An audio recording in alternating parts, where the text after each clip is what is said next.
ఖమ్మం జిల్లా రఘునాథపాలెం మండలంలో తీవ్ర ఉద్రిక్తత నెలకొంది. కాంగ్రెస్ ప్రభుత్వం ప్రజాపాలన పేరుతో పేదల ఇళ్లను కూల్చివేస్తూ వారి జీవితాలను రోడ్డున పడేస్తుందని బీఆర్ఎస్ పార్టీ తీవ్రంగా ధ్వజమెత్తింది.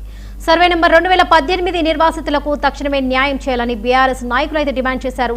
బాధిత కుటుంబాలన్నింటికీ కూడా ఇందిరమ్మ ఇళ్ల పథకం కింద ఇల్లు మంజూరు చేయాలని స్పష్టం చేశారు.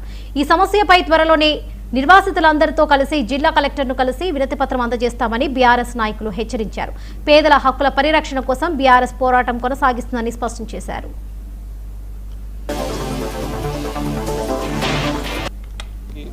ఇవాళ ఈ ఖమ్మంలో వరుసగా నడుస్తున్నటువంటి దాడులు పేద ప్రజలపై ఉక్కుపాదం మోపుతూ వాళ్ళ జీవితాలని చిన్నావదనం చేస్తూ వాళ్లకు గూడు కూడా లేకుండా రోడ్డు మీదకి ఈడుస్తున్నటువంటి ఈ ప్రభుత్వాన్ని చూస్తూ ఉన్నాం. నిన్నగాక మొన్న మనం మరవన సంఘటన ఏదైతే ఉందో వెలుగుమట్ల భూదాన్ పేదలని దాదాపు 740 మంది పేదలని గుడిసెల్ని కూలగొట్టి ఆ పాపం ఒడిగట్టుకున్నటువంటి ప్రభుత్వం వెంటనే మళ్ళొక కొత్త తెర లేపింది. గతంలో రాజశేఖర రెడ్డి గారు ముఖ్యమంత్రిగా ఉన్నాడు.